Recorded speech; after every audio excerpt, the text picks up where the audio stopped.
사신 예수님의 이름으로 기도하옵나이다. 아멘. 우리 사랑하는 빛과 소금 교회 성도님들, 날마다 주님으로 인하여 행복하시기를 축원합니다. 우리 앞뒤 좌우에 계신 분들과 인사하시면서 이렇게 한번 이야기해 주시면 좋겠습니다. 나는 행복한 사람입니다. 나는 행복한 사람입니다. 저를 오늘 처음 보는 분도 계시겠지요. 제가 3월에 주일 오후 예배에 와서 한번 말씀 나누었었고 6월 달에 금요기도에서 한번 와서 또 예배를 인도한 적이 있습니다. 그리고 오늘 또다시 오게 되어서 너무나 감사한데 오늘이 마지막이 아니었으면 더 좋겠습니다. 우리 성도님들의 선택에 달려 있습니다. 오늘 어떤 말씀을 나눌까 고민을 하다가 모세가 가장 마지막에 했던 설교를 가지고 저의 주일 오전 예배 첫 설교를 하면 좋겠다 생각했어요. 모세의 마지막 설교를 가지고 제가 하면 좋겠다 싶습니다. 우리 성도님들은 언젠가 삶의 마지막 순간을 맞이하시게 될 터인데 그때 사랑하는 가족에게 또 사랑하는 우리 교회 식구들에게 어떤 이야기를 마지막으로 남기고 싶으십니까? 어떤 말씀을 하고 싶으십니까? 아마도 저주가 아닌 축복을, 불행이 아닌 행복을 전할 것입니다.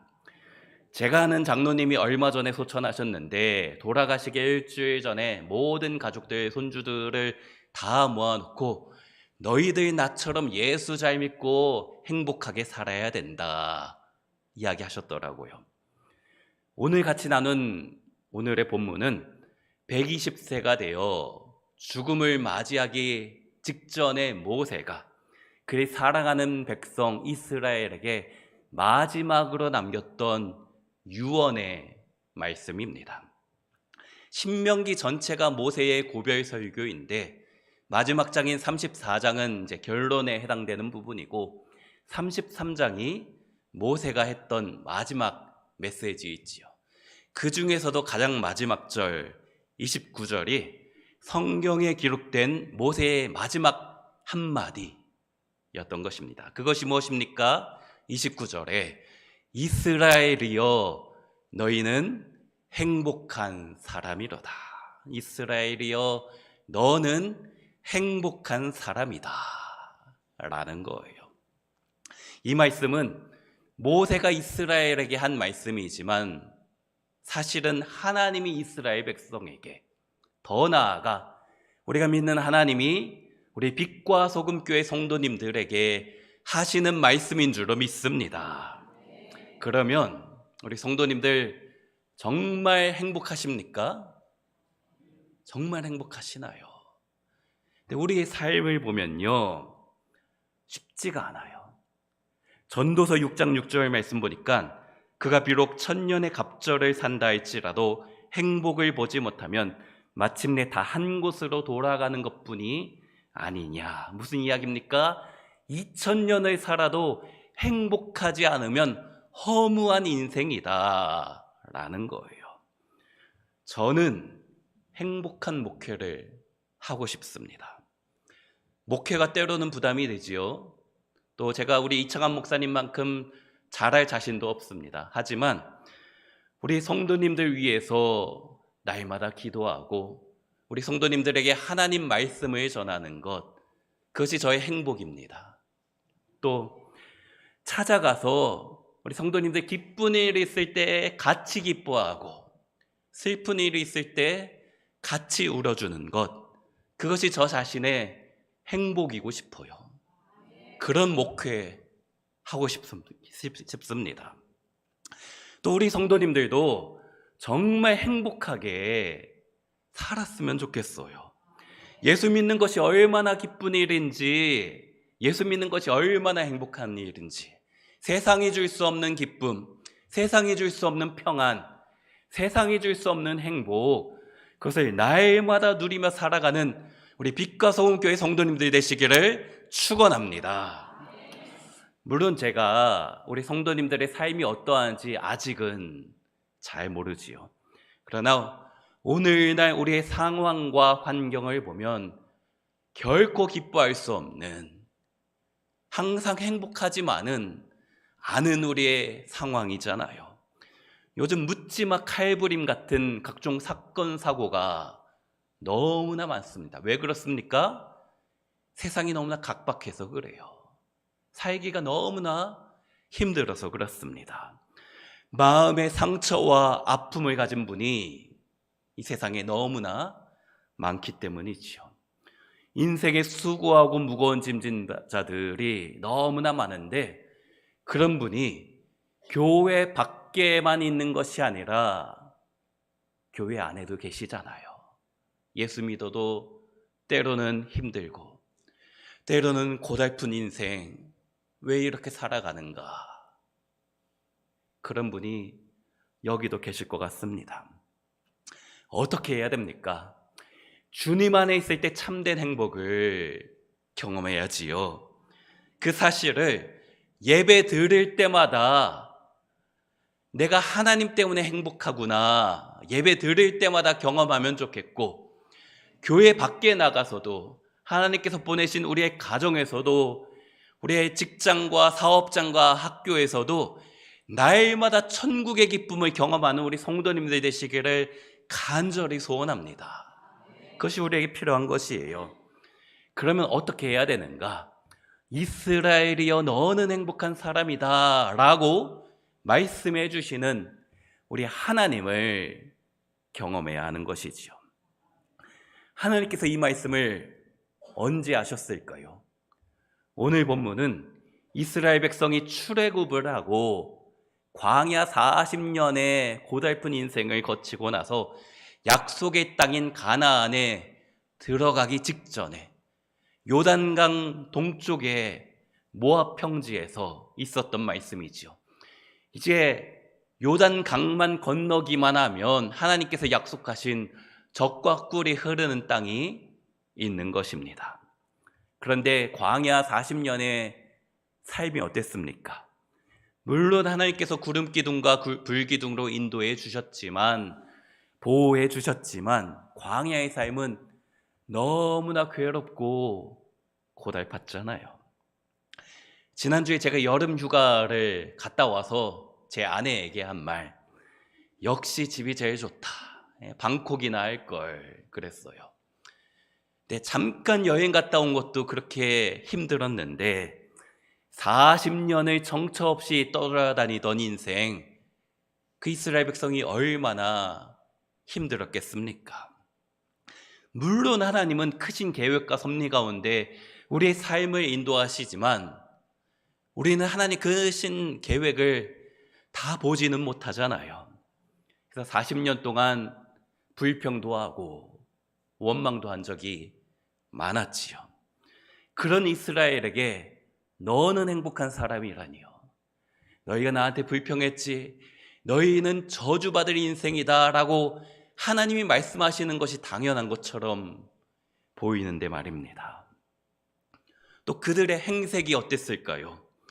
광야 40년 모래바람과 내리쬐는 태양으로 인하여 매일 반복되는 지루한 삶 가운데 어떻게 행복을 찾을 수 있겠습니까? 더구나 아직 가나안 땅에 들어가지 못한 거예요. 아직 약속을 이루지 못했습니다. 목표한 것을 달성하지 못한 것이에요.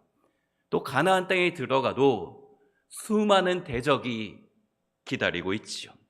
그런 그들에게 행복한 사람이라니요, 말이 됩니까? 아니에요. 아무리 봐도 행복하지 않은 상황입니다.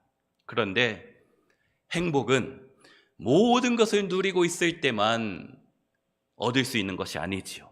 많이 가져야 행복하고, 내가 남들보다 잘 나야 행복한 것이 아니라, 또 없으면 반드시 불행한 것이 아니잖아요.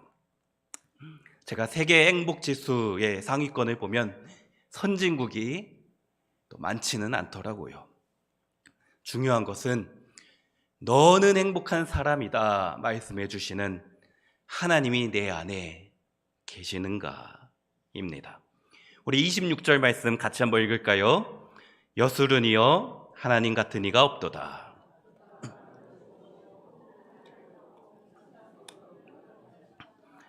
여기 여수른이라고 나오지요. 하나님께서 이스라엘 백성을 공식적으로 부르실 때는 이스라엘 또는 야곱 족속이라고 부르시는데, 여수른은 그들을 애칭으로 부르는 단어입니다. 저희 집에 아이가 셋이 있는데 시원이, 시영이, 시은이예요. 집에서는 시원이를 쩌니, 시영이는 쩡이, 시은이는 찐이라고 저와 제 아내만 부릅니다. 저희만 할 수 있는 애칭이에요. 그것처럼 여수르는 하나님이 이스라엘 백성에게 사랑스럽게 부르는 명칭이 여수른이에요. 하나님께서 우리 빛과 소금교회 성도님들 한 분 한 분을 사랑스럽게 그 이름을 불러주신다라는 것이지요. 제가 우리 빛과 소금교회 홈페이지에서 우리 성도님들의 이름을 외웠습니다. 장로님, 안수 집사님, 권사님들만 계셔서 다른 우리 집사님들은 이제 천천히 외우겠지만, 우리 김종옥 장로님, 한석교 장로님, 우리 안수 집사님들은 안광영 집사님, 최중석 집사님, 한영건 집사님, 구기래 집사님, 권사님들 호칭은 생략하고 조선희, 조혜자, 김현순, 이선순, 신금순, 곽윤자, 권윤자, 박난희, 유성경, 김형순, 이경희, 양쌍래, 박태복, 김기자, 이화승 권사님. 눈 뜨고 외우니까 잘 안 되네요. 원래 제가 새벽에 기도하면서 외워서 눈 감고 외워야지 잘 외워지는데 순간 당황했습니다. 홈페이지에 사진도 있는데 아직 얼굴과 이름이 아직 매칭이 되지는 않았어요. 근데 제가 보니까는 사진보다 실물이 더 아름다우신 것 같아요. 우리 빛과 소금교회에서 은혜를 많이 받아서 아름다워지신 건지, 아니면 우리 의학기술과 화장기술이 발달돼서 더 예뻐지신 건지는 모르겠지만요. 근데 제가 이제 얼굴과 이름을 조금씩 이제 매칭시켜 가면서 해야 되겠지요. 제가 새벽마다 한 분 한 분 이름을 이제 눈 감고 부르면서 기도하고 있습니다. 우리 이창한 목사님, 김영숙 사모님, 재강 목사님, 재영 형제님, 또 김종욱 장로님부터 한 분 한 분 이름을 쭉 부르면서 기도를 한 2달째 하고 있어요. 눈을 감으면 제가 이름을 다 외울 수 있습니다. 버벅거리지 않고 외울 수는 있습니다. 그런데 하나님께서 우리 성도님들의 이름을 한 분 한 분 부르면서 부르는 명칭이 여수른이라는 거예요. 김춘수 시인의 꽃이란 시가 있지요. 내가 그의 이름을 불러주기 전에는 그는 다만 하나의 몸짓에 지나지 않았다. 내가 그의 이름을 불러주었을 때 그는 나에게로 와서 꽃이 되었다. 내가 그의 이름을 불러준 것처럼 나의 빛깔과 향기에 알맞은 누가 나의 이름을 불러다오. 그에게로 가서 나도 그의 꽃이 되고 싶다. 우리들은 모두 무엇이 되고 싶다. 너는 나에게, 나는 너에게 잊혀지지 않는 하나의 눈짓이 되고 싶다. 하나님이 이 시처럼 우리 성도님들의 이름을 하나하나 불러주면서 내가 너의 꽃이 되고 또 너희가 나의 꽃이 되었으면 좋겠다. 그런 의미로 불러주시는 명칭이 이 여수른입니다. 이 여수른이란 단어의 문자적인 뜻은 의로운 자, 존귀한 자, 사랑스러운 자라는 의미입니다. 사실 우리는 의롭지 않잖아요. 우리 아까 참회의 기도를 했지만 주님 앞에 마음으로도 죄짓고 입술로도 죄짓고 행동으로도 죄짓고 알게도 짓고 모르게도 짓고 전혀 의롭지 않은 존재이잖아요. 그럼에도 우리에게 의롭다고 죄가 없다고 해주시는 것이 바로 우리가 믿는 하나님이십니다. 또 너희는 고귀하다, 존귀하다고, 사랑스럽다라고 말씀하시는 거예요. 전혀 사랑받을 만한 자격이 없는데 사랑해 주시는 것, 그것이 은혜입니다. 저 같으면요, 아수르여, 바벨론이여 하면서 크고 강한 나라들에게 너희는 행복하다, 내가 너희를 축복해 주겠다라고 할 것 같은데, 그러나 주님은 우리처럼 부족하지만 연약하지만 그렇기 때문에 주님의 도움을 필요로 하는 자에게 찾아와 주셔서 너는 여수른이다, 내가 너를 행복하게 해주겠다 말씀하시는 것입니다. 이 여수르는 성경에 단 4번 나오는 단어인데 신명기에 처음 등장합니다. 평소에 잘 안 부르던 명칭인데 왜 이제 와서, 가나안 땅 들어가기 직전에 왜 이제 와서 안 쓰던 애칭을 불러주시는 것일까요? 광야 40년 살면서 주님 없이는 한순간도 살 수가 없었잖아요. 마찬가지로 이제 가나안에 들어가도 여전히 있는 수많은 대적이 있기 때문에, 여전히 인생에 어려움이 있기 때문에, 그래서 더 주님을 의지해야 된다. 힘들수록 내 이름을 불러주시며 사랑스럽게 안아주시는 주님이 필요한 것입니다. 그 하나님이 우리 어떻게 인도하실까요? 26절에 그가 너를 도우시려고 하늘을 타고 궁창에서 위엄을 나타내시는도다. 하나님이 도와주시는데 어떻게 도와주신다고요? 하늘을 타고 궁창에서 위엄을 나타내신다. 여기 하늘을 탄다라는 의미가 세번역 성경으로 보니까 하늘에서 구름을 타고 이 땅에 내려오신다로 번역했어요. 보통 하나님은 하늘 보좌에 앉아 계신 분으로 묘사될 때가 많은데, 이 말씀은 살아가는 빛과 소금교회 성도님들의 급한 상황에 하나님께서 앉아 계시기만 한 것이 아니라 급하게 구름을 타고 날아오신다 라는 의미예요. 나를 도와주시려고요. 또 27절도 같이 한번 읽습니다.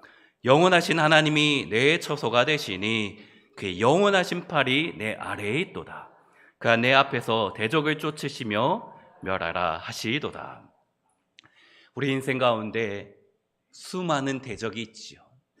물질의 문제, 또 건강의 문제, 또 앞날에 대한 두려움과 답답한 마음들, 누구에게나 이런 대적이 있습니다. 그러나 주님께서 무엇이라고요?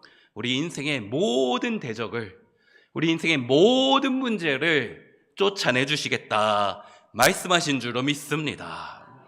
그러면 하나님께서 어떻게 우리 인생의 대적을 쫓아내 주시는가?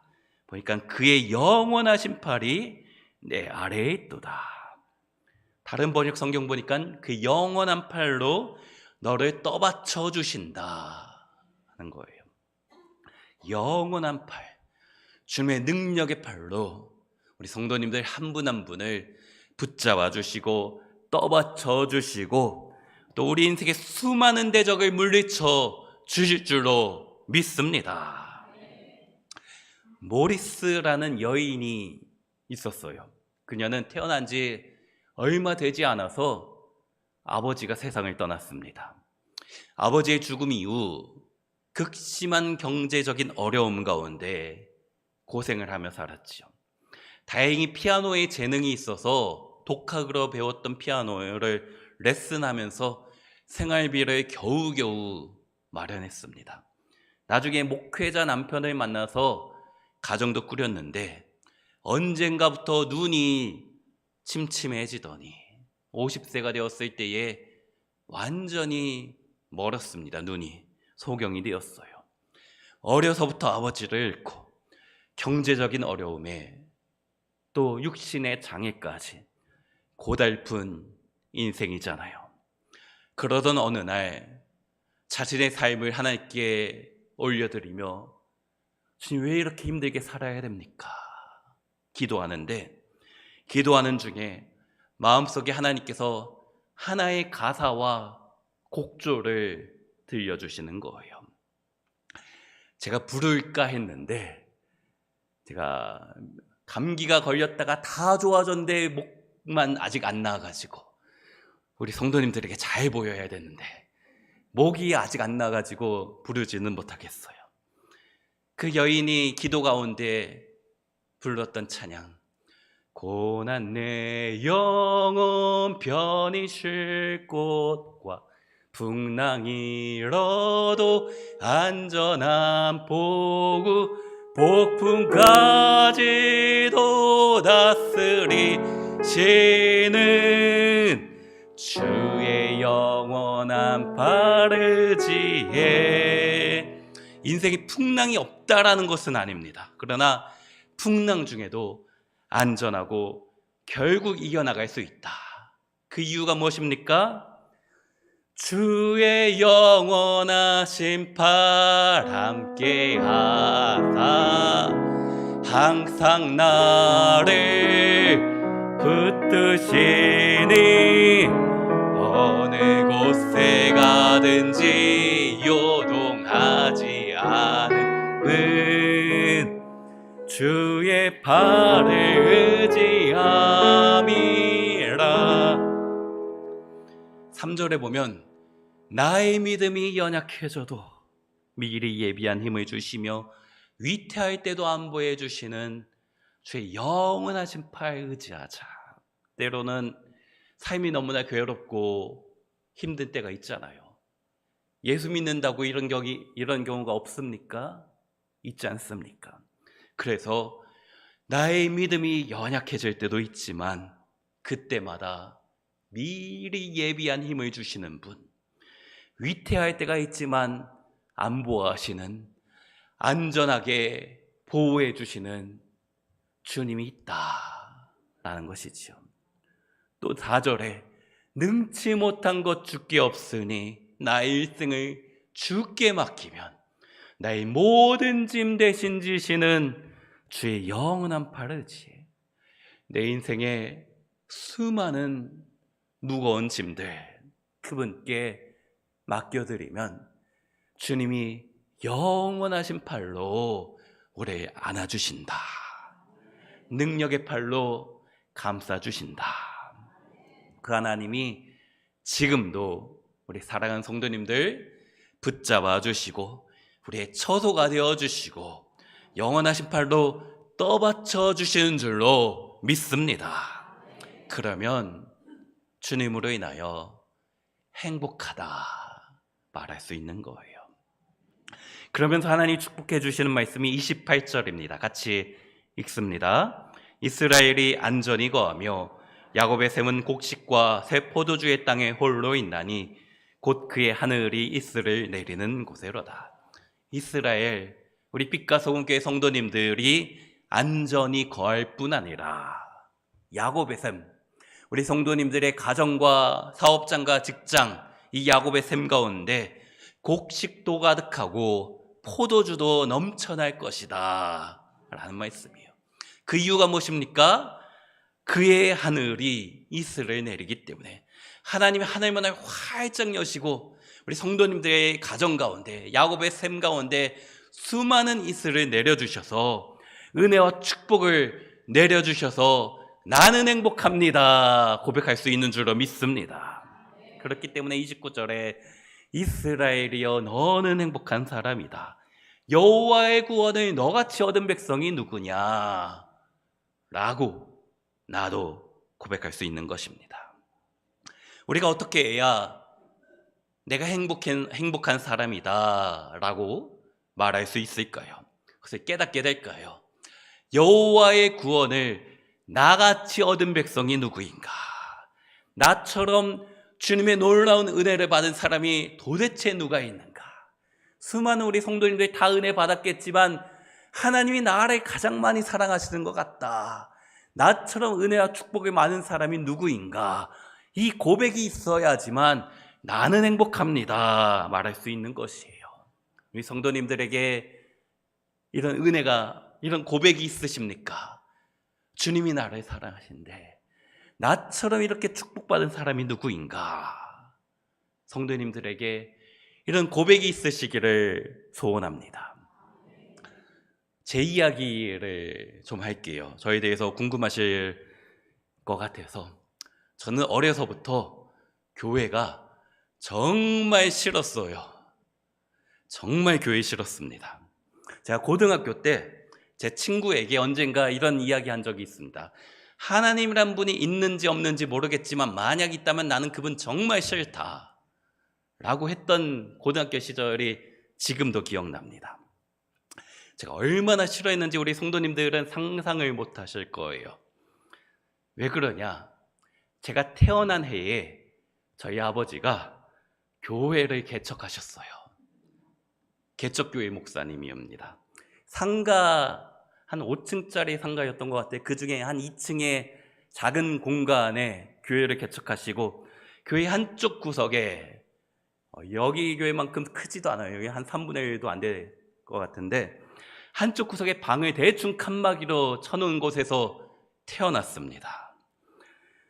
지금도 개척교회 하는 목사님도 힘들지만 또 가난하지만 제가 태어났던 70년대 말 얼마나 힘들었어요, 목사님들이. 제가 좋아하는 음식이 무엇인지 아십니까? 떡볶이하고 라면을 좋아해요. 예전에 제가 아는 목사님이 신방 가서 자기는 고기 없으면 밥 안 먹는다라는 망언을 신방 가서 했는데 제가 신방을 가면 우리 성도님들이 저한테 라면 끓여주시면 돼요. 제가 라면 제일 좋아한다고 했잖아요. 요즘 떡볶이는 비싼 음식이 돼가지고 이제 떡볶이 좋아한다는 말은 쉽게 못할 것 같아요. 그런데 제가 왜 떡볶이를 좋아하는지 아십니까? 초등학교 2학년 때 학교 앞에 포장마차 같은 곳에 떡볶이를 파는데 제 친구가 어느 날 그걸 먹고 있는 거예요. 제 기억에는 50원에 떡 몇 개였던 기억이 나는데 같은 반 친구가 먹고 있어서 너무 먹고 싶은 거예요. 그래서 야, 나 하나만 그랬어요. 그랬더니 기다려봐 하면서 하나 둘 자기 입으로 넣더니 마지막 하나를 제 입에 넣어줄 것처럼 하다가 지 입에 넣었어요. 그때 제가 뒤통수를 탁 때리고 집에 울면서 갔어요. 왜 나는 떡볶이 하나 못 사 먹는가? 왜 나는 가난해서 남들 먹고 싶은 거 못 먹고 살아야 되는가? 이유가 뭡니까? 개척교회 목사 아들이라서 그랬던 거예요. 고등학교 때 친구들은 나이키 운동화를 신었는데 저는 시장에서 나이카를 신었어요. 왜요? 개척교회 목사 아들이라서. 제가 결혼하고 나서 어느 날 밤에 제 아내에게 저의 어렸을 때의 상처를 하나하나 다 꺼내서 이제 치유되는 시간이 있었습니다. 제 아내에게 내가 짜장면을 언제 처음 먹어봤는지 알아? 내가 초등학교 6학년 때 어느 집사님이 사준 짜장면 지금도 기억해. 내가 탕수육을 언제 처음 먹어봤는지 알아? 중학교 1학년 때 내 친구 윤영철이라는 친구 집에 가서 그 엄마가 사줬던 탕수육 아직도 기억해. 그래서 내가 통닭을 언제 처음 먹어봤는지 알아? 제 아내한테 하나하나 다 이야기하는 거예요. 저는 그걸 다 기억하고 있거든요. 왜요? 못 먹었던 게 한이었어서. 개척교회 목사 아들 너무 싫었어요. 제 아내가 불쌍했는지 결혼하고 나서 이것저것 많이 먹여서 제가 예전에는 그래도 날씬하고 잘생겼는데 제 아내가 너무 많이 먹여서 불쌍했나 봐요. 옛날에 못 먹어서 많이 먹어서 이렇게 됐습니다. 그것만이 아니에요. 제가 초등학교 졸업식을 잊지 못해요. 저는 국민학교 졸업했는데 친구들은 졸업식 때 부모님 와서 축하해주고 졸업식 끝나고 맛있는 거 사주러 갔는데 저희 부모님은 잠깐 왔다가 졸업식 끝나기 전에 먼저 가셨어요. 신방 가셨어요. 그리고 그날 마침 제가 집 열쇠를 안 갖고 온 거예요. 혼자 졸업식 끝나고 집에 갔더니 집에 들어가지 못해서 동네 놀이터에서 혼자 2-3시간 있다가 집에 들어갔습니다. 그게 저에게 상처였어요. 중학교 3학년 때 제 생일에 야간 자율학습 끝나고 집에 9시 정도 왔는데 집에 아무도 없지요, 당연히. 부모님은 신방 가시고 저 혼자 라면 끓여 먹다가 이제 잘 시간 돼서 혼자 잤습니다. 다른 날도 아닌데 생일인데 사실 처음부터 기대도 안 했어요. 항상 그런 식이었으니까. 그래서 교회는 우리 아버지 직장이고 목사는 우리 아버지 직업이다. 하나님이란 분이 있는지 없는지는 잘 모르겠지만 만약에 있다면 나는 별로 기분 좋지 않다 했던 거지요. 교회를 오래 다녔으니까 이제 머리로는 아는 게 많았어요. 성경을 많이 알았지요. 하지만 마음으로 그게 머리의 지식이 마음으로 내려오지 않는 거예요. 그러던 어느 날 고등학교 졸업을 앞둔 12월 24일 성탄절 전날 교회에서 성탄절 공연을 하는데 예수님 역할을 하기로 했던 어느 청년부가 이제 성탄 공연을 하는데 어느 분이 다친 거예요. 예수님 역할을 해야 되는데. 그래서 저보고 너 이제 다음 달이면 청년부 올라오니까 네가 와서 해라. 정말 하기 싫었는데 어떡해요? 우리 아버지 직장이잖아요. 또 시키면 해야 되잖아요. 또 청년부 형 누나들이니까 하는데 며칠 안 남았는데 제가 이걸 할 수 있을까요? 했더니 괜찮대요. 예수님인데 대사가 별로 없대요. 다만 십자가에서 이러고만 있으면 된대요. 대사는 별로 없고 이러고만 있으면 돼요. 대사는 나머지 밑에서 다 알아서 한다고 이러고 있는데 10분, 15분 물론 묶어놨어요. 저를 팔에 묶어놨는데 10분, 15분 동안 이러고 있는데 너무 힘든 거예요. 막 얼굴이 울그락불그락 팔이 아프니까 왜 또 속으로 생각했지요. 짜증을 내면서 내가 왜 이걸 또 해야 되냐. 우리 아버지 때문에 우리 아버지 목사고 난 목사 아들이라서 내가 이 짓을 또 해야 되는구나 그러고 있는데 갑자기 제 마음에 누군가가 이야기해 주시는 것 같아요. 많이 힘드니 저만 들리는 소리였던 것 같아요. 그러면서 너는 지금 잠시 십자가를 지고 잠시 창에 찔리는 역할을 하고 있지만 나는 너를 위해서 정말 십자가를 지고 너를 위해서 정말 창에 찔리며 채찍에 맞았단다.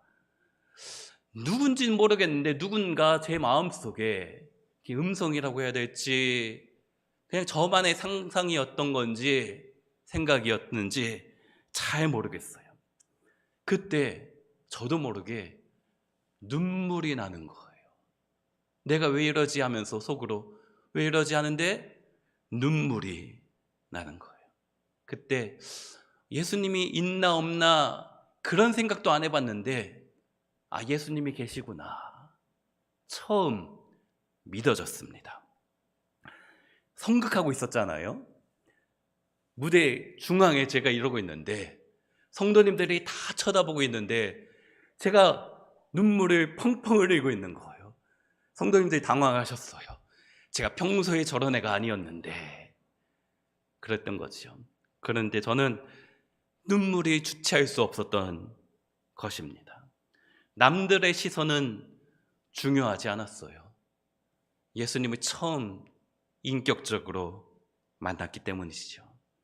내 아버지 직업일 뿐이라고 나와는 전혀 상관없는 이런 기독교라고 생각했는데 그분이 믿어지게 된 것입니다. 그리고 제 삶이 완전히 변하였어요. 그렇게 싫어하던 목사가 되었잖아요. 그래서 지금 우리 성도님들 앞에 서 있잖아요. 그리고 이 말씀, 이스라엘이여 너는 행복한 사람이다. 믿어집니다. 지금도 저는 행복하다 말할 수 있는 거예요. 여호와의 구원을 너같이 얻은 백성이 누구냐? 나처럼 하나님의 은혜를 받은 백성이 누구냐? 이 세상 누구보다도 내가 더 많은 은혜를 받은 것 같고 더 많은 축복을 받은 것 같고 이 고백, 나처럼 은혜 받은 사람이 누구냐? 이것이 저의 고백이 되었습니다. 우리 성도님들은 어떠십니까? 때로 살기 힘드시지요. 왜 이렇게 내 인생이 고달픈지, 괴로운 인생길 가는 몸이 평안히 쉴 곳이 아주 없네 하면서 예수 믿어도 아직 젖과 꿀이 흐르는 땅에 들어가지 않아서 내가 정말 행복한 사람인가 의심될 때도 있잖아요. 그때마다 우리가 붙잡아야 하는 것은 그래, 나처럼 은혜 받은 사람이 과연 누가 있을까? 나처럼 여호와의 구원을 얻은 백성이 과연 누구인가? 나 같은 죄인 살리신 주 은혜 놀라와. 이것이 우리의 고백이 되어야 될 줄로 믿습니다. 그 고백으로 살아가는 우리에게 하나님께서 영원하신 팔로 안아주시고 모든 대적을 쫓아내주시고 하늘의 문을 활짝 열어서 하늘에 있으를 우리 성도님들의 개인과 가정과 사업장 가운데 풍성히 내려주셔서 곡식도 넘쳐나고 포도주도 넘쳐날 줄로 믿습니다. 그렇게 주님으로 인하여 나는 행복한 사람입니다, 날마다 고백하시는 우리 빛과 소금 교회 모든 성도님들이 되시기를 주의 이름으로 축원합니다. 지금 기도합니다.